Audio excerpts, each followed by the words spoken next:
Okay, you're on. All right, good evening, everybody.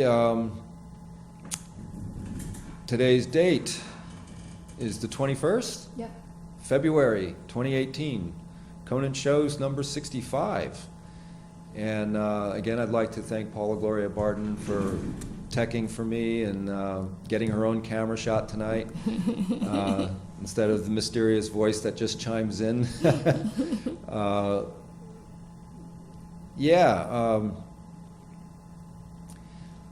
lot to cover tonight, and one of the things that I'd like to update everybody on is that there has been some social media threats made against Laura, my dear partner and lovely lady who has so much support in our community. And as of this is kind of big news, really. As of 8 January 2018, the now deceased Judge Daniel N. Lamb exonerated Laura with a full-on dismissal in the interest of justice, and in real short word here, the charges had no merit, basically. That's the bottom line. So it was fraud, and Judge Lamb called it, and he called this one correctly. And for his family and friends, my condolences. Judge Lamb may have, being a judge, some enemies out there who don't like him, and I'm sure there are people out there that love him to pieces. So, it was a shock to my personal system to learn that, 2 weeks after granting this dismissal, he passes away. It's very, very, very weird feeling. It's just very, very weird. In the Cayman Islands. Well, I don't know if it was the Cayman Islands or the Bahamas or where, but apparently he went away on vacation and disappeared. Before you got your order of protection. Yeah, that was interesting. We were wanting to get an order of protection because our adversaries, the accuser and her pals, kind of doubled down in attacking Laura via social media, and some business owners actually came to us in the movie theater over the past couple weeks and mentioned that there's a lot of bad talk continuing directed at Laura and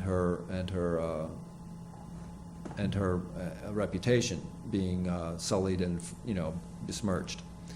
So among these threats, these social media threats, our accuser, Ty Burnett, or Mary Kay Burnett, had complained something to the effect that justice wasn't done, and Laura got away with it because she had a good lawyer. Didn't really deal with any facts, because the facts were that the charges had no merit. That's the fact. It's not that there was a good lawyer. It's just that the accusations were not supportable at all. No evidence. There was no evidence, no admission of guilt, and there's a lot to that story that has not been told in full yet, but that will happen. And then one of the responses to that social media thread was from a woman by the name of Gail Duncan, that it's not over till the fat lady sings. Now that's a real old time kind of an expression, I think almost like from the, I don't know, maybe the 1800s even. But that's a thinly veiled threat, just so you all know, a thinly veiled threat. But speaking of singing fat ladies, I think we have a little video tonight, and you can all see and listen to our adversary, Mary Burnett, or Ty Burnett, who will be playing at the Bearsville Theater Saturday, and $20 tickets. And, there you go. I'm big enough to actually plug her show. How about that, folks? So here is a YouTube video, and just so Ty knows, I'm using this under fair use for educational purposes for the community to see what a local person is putting up on YouTube. So here we go. This is Today by Ty Burnett.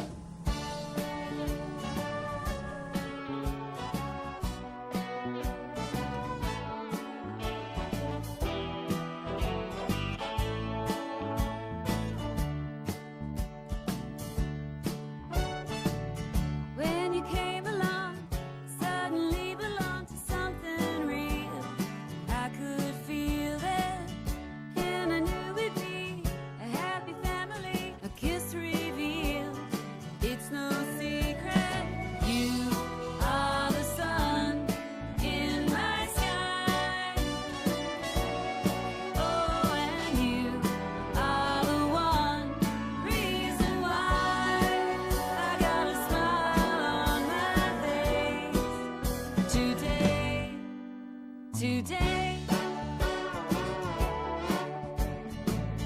when I hear you laugh, I just giggle back a sweet emotion, bright as rain. Do I make you smile? Feel just like a child in my devotion, so do the same. You are the sun in my sky. Oh, and you are the one reason why I got a smile on my face. Today, today, and every day, today, and every day, today, and every day.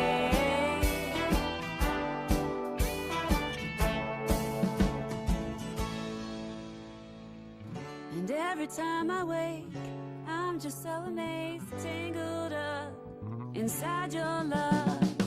You are the sun in my sky.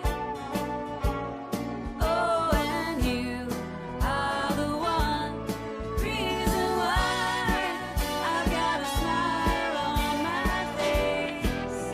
Today, today, and every day, today, and every day, today, and every day. Today, and every day, today, and every day, today, and every day. And every day, today, and every day, today, and every day, today, and every day. Today.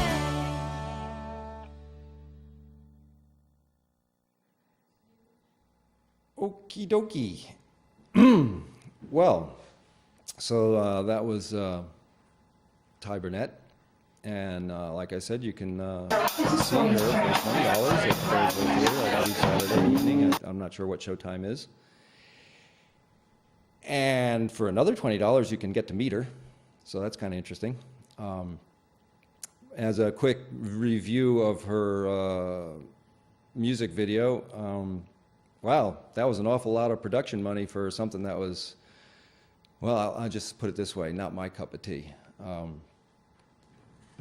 little bit too bubblegummy for me. I like a little bit more of a, substantive, issue-driven kind of stuff, but there you go, folks. That's Ty Burnett. So, moving right along. On a more serious note, is I do want to get back to this idea of chemtrails, geoengineering. And, a good friend of mine, and as you know, our Truth Squad leader, Steve Romine, has informed me that he has received high-quality testing of rainwater samples from our community right here in Woodstock, from, I think he said, 2 very, very highly qualified labs. And the results are alarming, and that the amount of aluminum, free aluminum found in the water. I don't have the data in front of me, so I can only speak loosely at this point, is way over the limit of what our own EPA and health regulations require.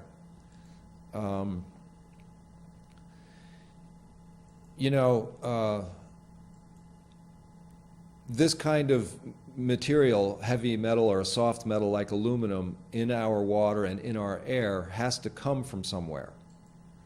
And this is where, the data now, Steve was very strong in his email to me. He says, we have the data now. We have, not just your photography, George, which is great, but, we have some hard science from labs that are telling us that, our air and our water is, saturated, not just, a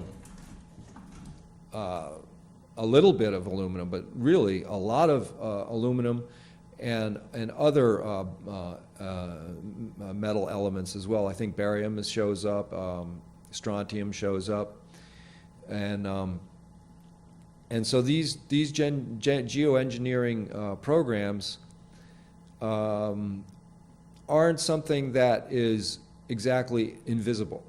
And I have with me tonight some of my sky photography that we can pull back up here, and we can show you some images here to explain what I'm talking about, or help illustrate what I'm talking about. What you're seeing here in this image is long straight lines. Now this image is kind of subtle, and we've all gotten used to seeing this. And I took this photo, probably 10 years ago already. This is a real either Kodak or Fuji 35 millimeter film with a 1970s era Konica camera with a 400 power zoom lens that I put a doubler on, so I could get some really good close-ups of the sky or objects in the sky. But in this image here, you can see, these straight line clouds. I mean, I don't know what else do you call them, right? That a normal contrail does not make. A normal contrail dissipates over time, and then the less defined cloud, sort of in the center of the picture, you'll see a modeling effect or a ridging going perpendicular or up and down in the screen as opposed to horizontally. And that kind of patterning is indicative of microwave transmissions. How does Susan Clark phrase that? She doesn't want to say frequencies. Oh. Susan Clark likes to say wavelengths. Okay, so what you can see in that image, it's a subtle, there's other images coming forward, is the subtle ridging of those sort of indefinite clouds. And that definition of ridging, like sometimes they're like a herringbone pattern, pretty much in the center of the screen there. You have that horizontal line that in the middle going, across horizontally. But then in that fuzzy cloud, you can see it almost looks like a mackerel pattern, if you know what a mackerel pattern is. Yeah, there you go. It's a very subtle ridging, and it's going perpendicular to the horizontal line, and that as a wavelength, that kind of illustrates a visual of the wavelengths being employed in the atmosphere in those broadcasts. Let's go to another photo. See what else we got. Again, you got a long straight line. That's not a natural cloud. That was deposited by a craft of some kind, and the other wispiness around it are previous either a natural cirrus cloud that they've been spraying, or a chemtrail geoengineering artificial cloud that was initially a straight line like that, and then as the upper atmosphere or middle atmosphere wind affects it, will blow it into different shapes and spread those chemicals out. And that's another vantage point of the same particular cloud and sky event. And here you have some stuff in action. Now this is a good illustration because you have three lines here. One very, very short one, and then two that are very long. And the one on the bottom right of the screen is the longest, and that had been deposited a while ago. And you know it's now starting to spread out and get fuzzy. And then you have the one in the middle, and that one is well defined, and there should be, but not always, an airplane in front of it. And now, this evening we don't have the luxury of a program to zoom in on that, unless you can figure that out. You might actually be able to zoom in and see what's spraying that out. And then, if you notice, right next to it is another object spraying what looks to be a normal contrail. And that's why I can say to you folks here, this is a really great, demonstration of how you can't say that it's a contrail when you have two objects very close to each other, and one's laying out a big long line and the other one has a normal contrail behind it, which is usually somewhere between a half a mile and 2 miles long, depending on the altitude and such that the plane is. This one's normal? Well, normal-ish, in the sense that it's dissipating behind, because a normal contrail is water vapor, and it comes out of the hot exhaust of both any internal combustion engine or a jet engine that burns a hydrocarbon fuel, such as diesel fuel or kerosene. That's what basically diesel fuel is kerosene. The combustion process busts the carbon off of the hydrogen, and the hydrogen and the oxygen then are combined in an explosive release of energy, which is basically fire, and then the byproduct, the smoke, if you will, is steam, water.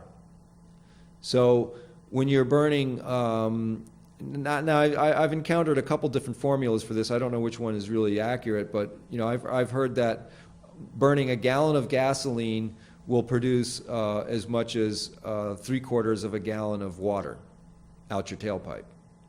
I've heard that the formula is much less than that burning a gallon of gasoline and you'll get maybe 1/3 of a gallon of water. I tend to lean towards the other side of things, that you get mostly, a gallon of gasoline, you're going to get, maybe 75% of that gallon will be transformed into water. I think that's a closer approximation, and then the remaining 25% is particulates such as the carbon ash, because you've again, it's a hydrocarbon fuel, and you've separated the hydrogen from the carbon, and the hydrogen is now available to combust or combine with the oxygen in the atmosphere, that's drawn into the engine or into the jet. So that's kind of the idea of the difference between a contrail and what a lot of people call chemtrails. Now, I'm pretty certain that it was either Clifford Carnicom or one of his, contemporaries that coined the word chemtrail. And I know our friend Susan Clark, very knowledgeable woman down in Florida, doesn't like us using language that isn't accurate for her reasons. And that chemtrails isn't really accurate. It's geoengineering, and I'm actually kind of in agreement with both sides of the thought. Yeah, it is geoengineering. That's what they're doing. They're monkeying with our atmosphere on a global level. but also it is a chemtrail. It's a chemical trail. Now, this is a great illustration of one that, I mean, it's obvious that this is not a normal contrail, and a lot of stuff is coming out of that flying object. A lot of stuff. And you can also see in the backdrop of this photo that the clouds, that is a haze. That is a chemtrail haze, a geoengineered haze. And the official explanations for a lot of this stuff, now that they're starting to admit geoengineering is a real program, that it's to combat global warming, and that by changing the reflectivity of the Earth, by making more clouds, more whiter clouds, that the sun's rays will be reflected and the energy will be reflected back out into space, and that it'll cool the temperatures below, and so on. They're expecting people to buy that? Well, people do buy it, Wow. sadly. And, this is kind of gotten to a point now where there is so much aluminum in our water now. Steve Romine, I don't know if he's coming on tonight at 10 o'clock, with whether he's going to be really going into his new material or not. I don't know what he's got planned.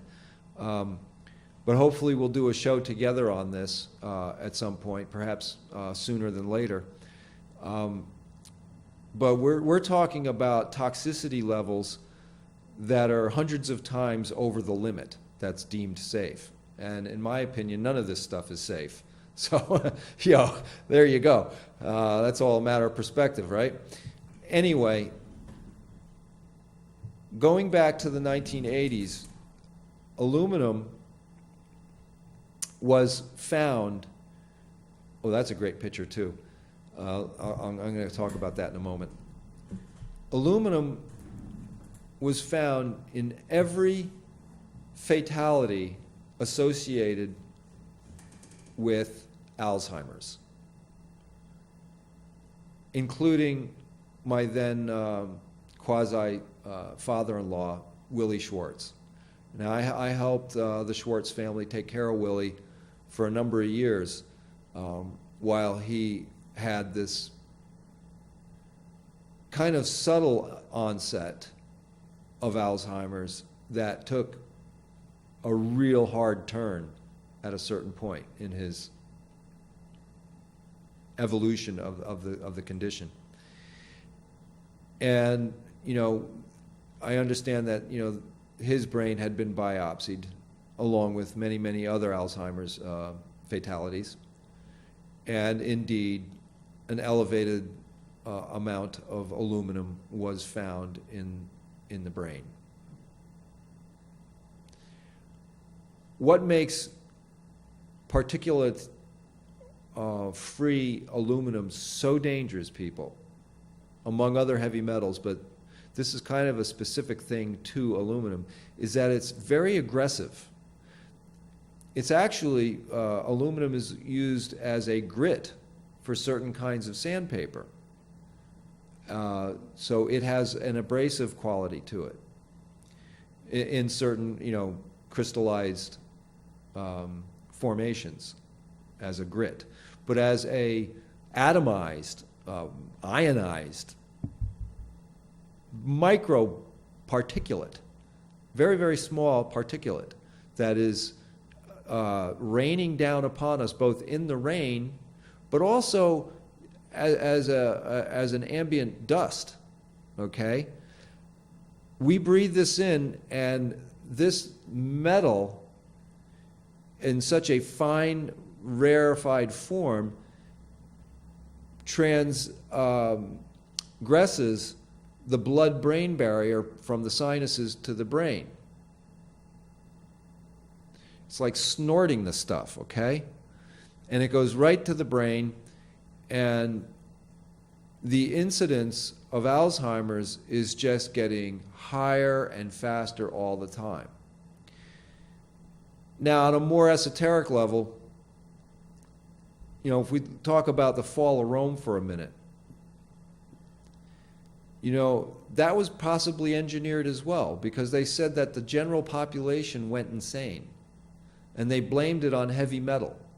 They blamed it on lead, because they were making wine and storing the wine in lead caulked or lined casks, or there's a name for these kind of bottles, but they're made out of ceramic. I forget what they're called, but perhaps there was lead involved with those ceramics, because I know that there are lead glazes that are still in use in China. So you could be getting a coffee cup, and if it's made in China, there's a good chance that the glaze has lead in it, and that's outlawed in the United States. But these a lot of times this stuff is really hard to enforce, because who's going to go out and take chips off a glass, or a mug, and see if it's got lead in it, if you follow what I'm saying. So, the fall of Rome, a big part of it was attributed to a kind of a population-wide deterioration in mental health. They went crazy. They were no longer competent at their jobs, so the civilization itself, sort of, besides being beset with economic woes and endless wars on the frontiers, from the inside it deteriorated with great acceleration towards the end of its run as a civilization. The Roman civilization gave way to the Dark Ages. We could be very much in the same boat. And I started this thought out with saying, well, it's very possible that the Roman failure, the Roman civilization failure, may have been engineered as well. What was the motive? Too many people getting a better way of life and getting educated, perhaps, and it made the controlling elite nervous, is one possibility. When one studies a lot of these old paintings from the Renaissance and pre-Renaissance eras, kind of like post-Dark Ages, beginning Middle Ages, there's a lot of weird stuff in some of these old paintings, these ancient paintings that have survived to this day. And in many of them, and there was a great show by Eric von Daniken back in the 1970s called Chariots of the Gods, and it was also a book. I think he may have used one of these famous paintings as an illustration of a spacecraft, in the background in the sky. And there's 6 or 7 of these paintings that are used by a lot of different researchers to illustrate the same point. That something was going on in the skies, and they called them angels and demons, perhaps sometimes. Because the language of the day didn't perhaps have the technical capacity to describe things the way, say, we can today, because we have a language that is a technical language. We're working with artificial intelligence, we have computers, and you go back 1,500 years, and so the scientific precision of language is going to be limited to a very small group of people. And part of that group of people were the artists. It were the artists who were often using technical tools to create portraits, for example, the camera obscura, as well as optical devices that involved hand-ground lenses. So these precision drawings to get a very good likeness of somebody was the photography of the day, and so they were using techniques and tools that were kept secret by the guilds You know, you couldn't, you didn't want just anybody knowing how to, do a real good likeness of somebody, because that would put you out of work. Somebody could do it cheaper than you and you'd lose the job, that kind of thing. But the point that I'm trying to get to here is that nothing's really changed. Nothing's really changed. We've got better gadgets, more of them. What's changed is that there's more people. I can't prove that there's 7.6 or 7.4 billion people on the planet. This is a statistic gets thrown out in the mainstream media. Can you prove it? Can I prove it? Do we really know if that's a fact? You take it, it sounds good, right? So we take it as fact. And if I, go back in my mind and reminisce about, the good old high school days in the 1970s, and, we were being terrified in those days about the population bomb that was coming, and that by 2000, by the year 2000, there'd be, like 13 billion people. And it would be a huge, terrible crisis, and we wouldn't be able to feed ourselves, and so on and so forth. It didn't happen. It didn't happen. And perhaps it was because of all of those scare stories and the advancement of birth control that the death rate and the birth rate has changed that trajectory. And like I said, I'm assuming that these numbers are, more or less correct. I don't know that they're correct. So we're talking theory, really. And my theory on all this, is that there could be 20 billion humans. That's right, 20 billion humans. And we can take care of ourselves. We have the capacity to grow enough food. It does not mean automatically that there's 20 billion people means that everything's going to be stripped from the planet. Now, 20 billion automobiles and 20 billion, toasters, 20 billion whatever, gadgets and structures, yeah, that all requires resources. But that doesn't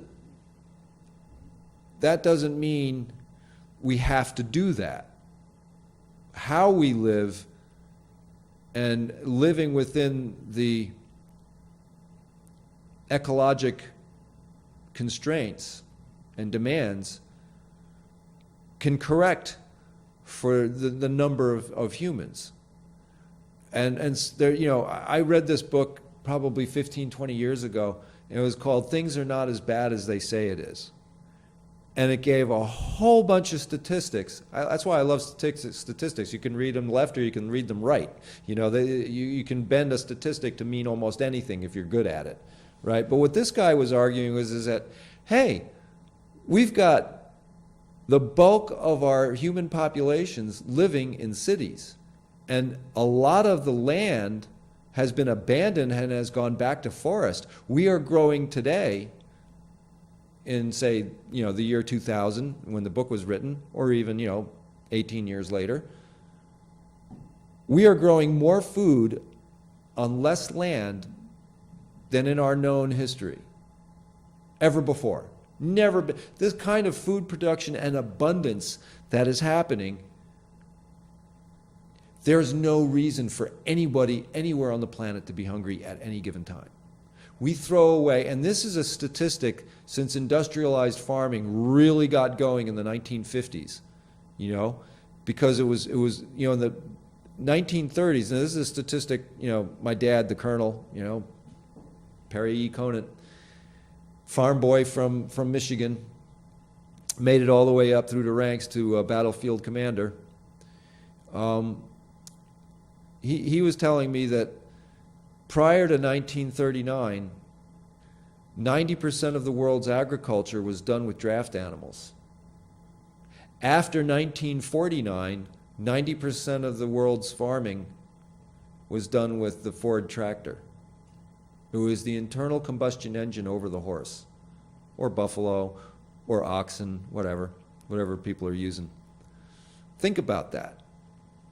In a decade, We go from animal husbandry to full-on mechanized.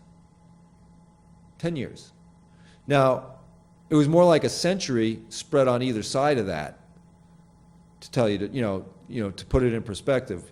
Mechanization had been going on for thousands of years, and when we talk about mechanization, we have to talk about tool making. And when did that really happen? There is so much more we don't know about ourselves as a species than we do know. And there are survivors, cultural survivors, be they Native American, Celtic, Germanic, African, Oriental, right? All over the world, Aboriginals from Australia, who have very ancient stories. And one of them that I like to reference is the Hopi talk about the last time this happened. Now, what's that? The last time there was white lines in the sky in almost like a spider web, okay? And they talked in this, it's both a prophecy and a history because things are cyclical, okay? They cycle through. And the Hopi, as well as the Navajo and a few other southwestern nations, remember a time of very high technology. And then that illustrates exactly what I'm talking about. These white lines in the sky make like a spider web. And when that happens, it's a very, very bad time for humanity. Okay, now that's the wording that I received. And that goes back to when I was visiting the Hopi and the Dene peoples somewhere around 1983, 84. And now, fast forward to today, and we've got white lines all over the sky almost every day, especially in the northeast I-95 corridor. Like this image here that we're putting up. That image there was taken in New York City, probably in 2007. And it's an interesting photo because you really get a sense of the angularity, that straight line chemtrail cutting into these wispier clouds. And at this point, what we're looking at there, that they're all those clouds have been inoculated with metal particulates at this point. But there's also something else going on, and that is the living sky. This living sky itself has something to say about what happens with the sky. The powers that be, whomever they are, can put these lines in the sky. Now, this is a great picture, too. There is a little object that's monitoring. There's the craft. That's what I call a tube craft. If you notice, there's only one line. There's not two engines. There's no engines, actually. There's not even wings on that. But if you go to about the middle of the white line, Paula, you got the little cursor? Right there. Do you see that little fleck, that little spot? Right there? There's a little... Right there? Yeah. Right? I mean, I can see it from the monitor here. I hope you all at home can see that. All right, see, that's another craft. That's another craft that's probably monitoring or sampling what's coming out of the first craft in question, what I call a tube craft or a gravity drive tube craft. All right, this is exotic, advanced technology. That's another image. I don't know if that's the same one. All right, yeah, go back one. Now here's interesting. This image here I almost want to get up and look at the screen real close just to make sure. In fact, that's what I'm going to do, folks. I'm going to look at the monitor here in the studio just to make sure that there is no visible craft. All right, just for my own my own self here. Edification. Let me just take a look at that.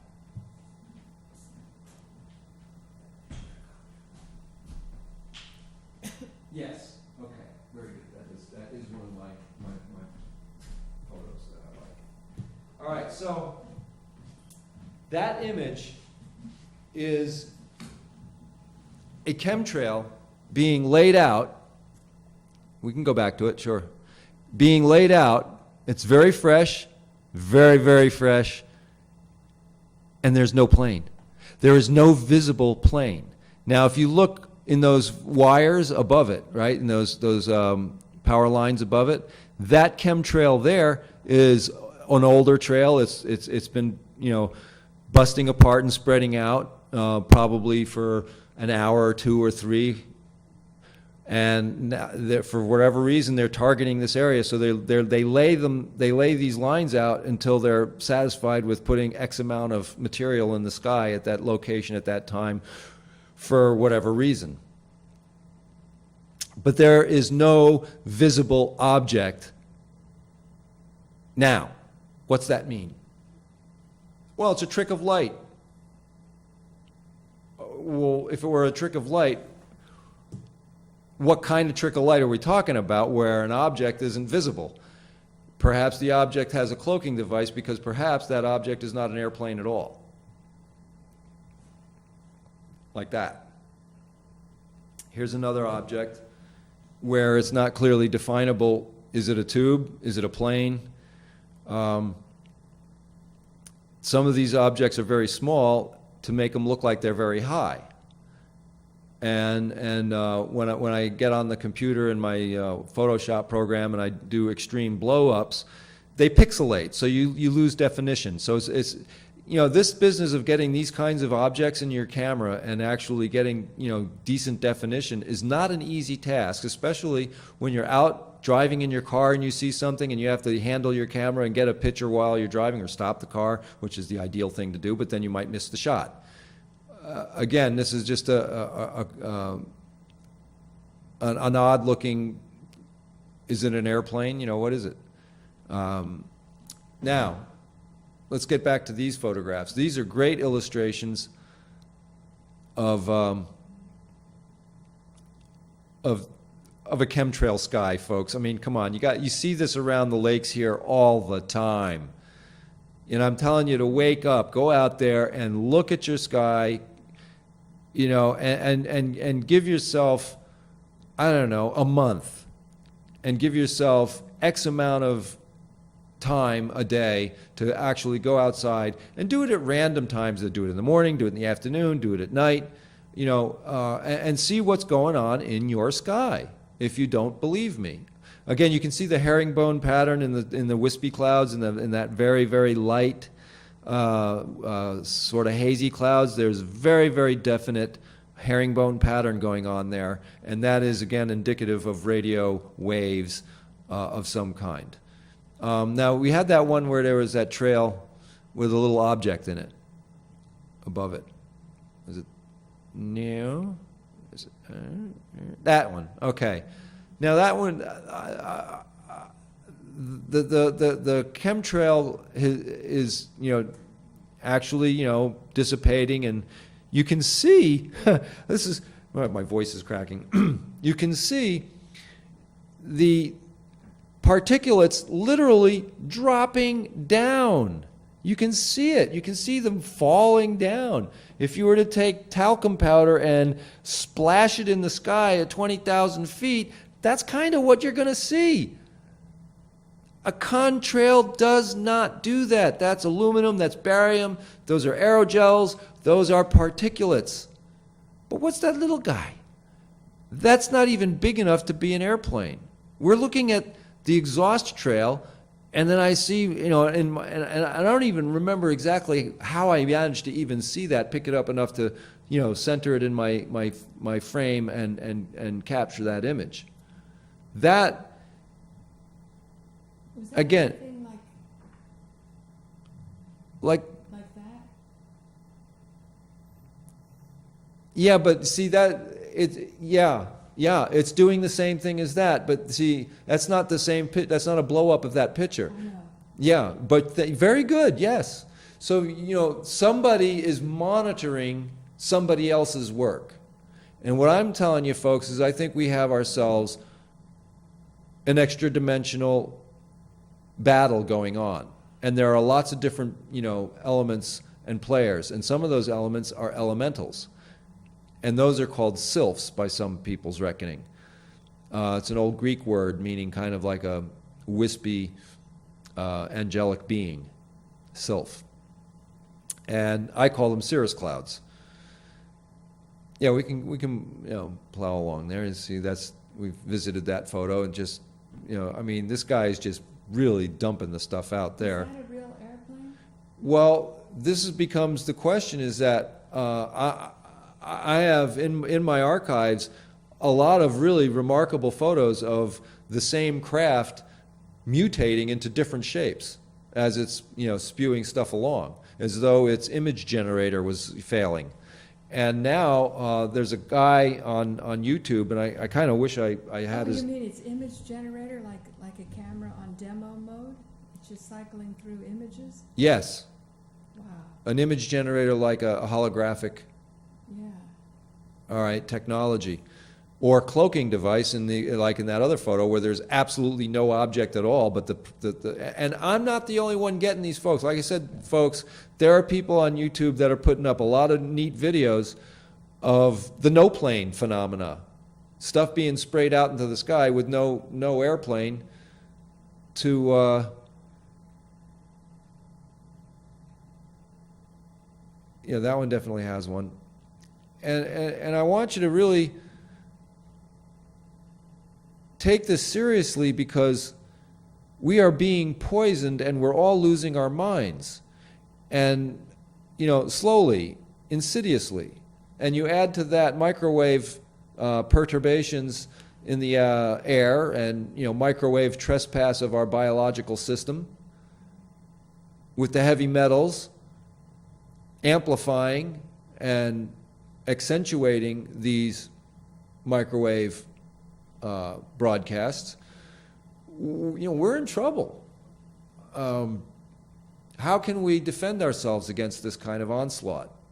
And that's my job, at least ethically and morally, it's nice to have a fun show and do some nice nature photography stuff, but this is real, and it's a real concern.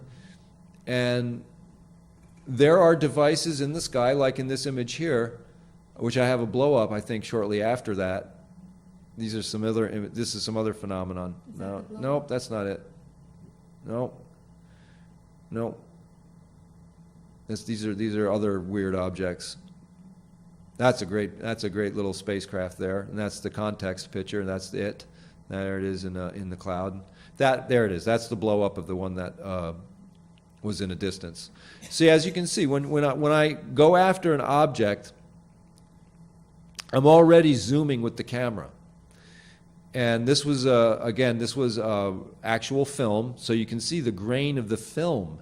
You can see the grain of the film, and it's actually the emulsion of the hard copy photograph after it has been scanned into my computer with a scanner, and then with my Photoshop tools, blow it up with as much definition as I possibly can get. See, now I'm focused on the object, so the trees are blurrier. So that shows you that the leaves in the trees are much closer than the object I was focusing on. Because I wanted to get, high definition. Yeah, we gotta go back. It's too bad those aren't there, see? So there's the trees, but my focus was on the object in those limbs. So when we blow it up and we get that image, that's not bad definition. We can see very clearly now. There are drones out there that have that configuration, like the four legs coming off of it with propellers on them. But this object is high up and far away. So the size of that object, to extrapolate all of that information, right? You know, how far away is it? How far up is it in relation to that tree, which was pretty far away? You know, maybe a half a mile. That's a big object. That's not a small object. So that's not, you know, somebody's drone in their backyard that they got from Kmart, all right? That is something that's on the order of, I say it could be as big as 100 yards across, big as a football field, or maybe half the size of a football field, you know? So it's big though, that's not small. Oh, good, all right, that's a great picture, folks. And I see these kinds of cloud formations, chemtrail clouds, over the Ashokan Reservoir routinely. It happens a lot. Now, this happens to be a picture I took in Falls Village, Connecticut, probably 2007, 2006, but it absolutely applies to today and to our condition here in Woodstock. You need to take me seriously, people. And I'm actually, you know, I'm addressing you guys there in the town council. You know, our town council, and headed up by Bill McKenna. You need to really, you know, pay attention to Steve Romine and what he has to tell you, and what I have to tell you, which is you are representing our community, and you know, on some level, we have to hold you responsible to educate yourself and be familiar with the threats to your community. This is a health threat. And it's a very real health threat. What are we going to do about it, folks? If you're going to deny the photography that I showed you, and you're going to deny the lab results that Steve Romine has to show you, then you're in denial. And that's not being responsible to our community. Okay. Now, the living cloud. Now, the last 8 minutes we got here, we're going to go 58 minutes, right? Yeah. All right, so the last 8 minutes, I want to show you this particular photograph. This is a very, very important photograph. Now, the chemtrail of interest here is probably one of the more prominent features beside this incredibly beautiful cloud. That was a beautiful cirrus cloud. However, it's being attacked. And it looks almost like the shape of a toothpick. The chemtrail just starts in that, you know, kind of a clear area to the upper left, right? Look at that. It just starts. You cannot just turn a contrail on, people, all right? So this is more evidence that this is a chemistry. This is not a contrail. It is a chemical event. It is a dumping of something into the atmosphere. Now, where it terminates, where the cursor just was, right there, it is actually visible in the photograph, and if you probably get real close to the TV, and you got good resolution on your side of things, folks, you can actually see a tiny little spot, and that is an airplane or flying object. Right there? Nope, that's the beginning, and that's where it's actually that's where it's dumping out from the plane. The plane is right there where your arrow is. Okay, so it just turns on. Well, and logically speaking, the chemtrail is spreading out and comes to a very fine point where like a toothpick. So you can, you know, logically that's how it would look. And that's going right into the heart of a living cirrus cloud. Now, these cirrus clouds I've observed intensely since 2005, and they are exhibiting behaviors. And I'm not the only one observing behaviors in clouds. Now when I say behaviors, I don't mean wind pushing them around. Let's stay on this photo for a moment longer before we go back to those guys. It's really important for you all to understand that these clouds are what's protecting us. If you think 400 parts per billion or 400 parts per million, I'm not sure what it was that I was looking at earlier today from Steve's paperwork, from his lab results. I believe it would be much, much worse because we are having the mitigating effects of these cirrus clouds which eat the toxins in the atmosphere before allowing the rain clouds to evolve from the cirrus cloud activity into cumulus clouds, and then the cumulus clouds are the ones that bear the particulates that have the nucleating energy or the nucleating capacity for water vapor to get into droplets to become heavy enough to fall. Paula, you got a question? Oh, no, just 3 minutes. All right, we're down to 3 minutes, folks. Let's go to the next couple pictures. All right, that's not a jet, folks. There's not even an engine on it. There's not even a propeller on it. It looks like a plane, but that's not a plane, just so you know. This is high technology. And here's another one. Those aren't wings, those are tubes coming off that where wings should be. There's a tubes. It's got like this little pack on the top of it. But you do not have windows, you don't have anything. It's just a tube with tubes coming off of it. And, you know, these are the kinds of objects that you can get if you have a good zoom lens and a steady hand. I found, you know, leaning onto a stick or something helped. You know, it's bush photography. I didn't have a tripod with me, so I grabbed a stick, and I found that I could use that like a monopod and steady my hand that way. You know, I took a lot of these pictures just with my hands without even any steadying device. And, you know, I got pretty good at it after a while. I'm telling you all to go out there and do it yourself. All right? Don't just take my word for it. Look at Steve Romine's shows. Get educated. Okay, everybody? This is serious stuff. You know, it's the survival of our kids. It's the future. Do you want us all to be going down with Alzheimer's and autism between, you know, the metals and God knows what they're putting in vaccines? And so, like I said, you know, it's a heavy topic tonight. I can't run away from it. I haven't talked about it in a while. It's real, and I'd like to, you know, thank, you know, the town for having public access and for putting attention to it, and you know, all the things I talked about tonight at the beginning of this show and before that. You know, take it to heart, guys. You know, and all of you out there in TV land watching Woodstock TV. Let your town supervisor, Bill McKenna, know that you want an upgraded system here and more original content, more pertinent original content. Thanks, everybody, for watching Conant Show. See you next week, and good health and be good.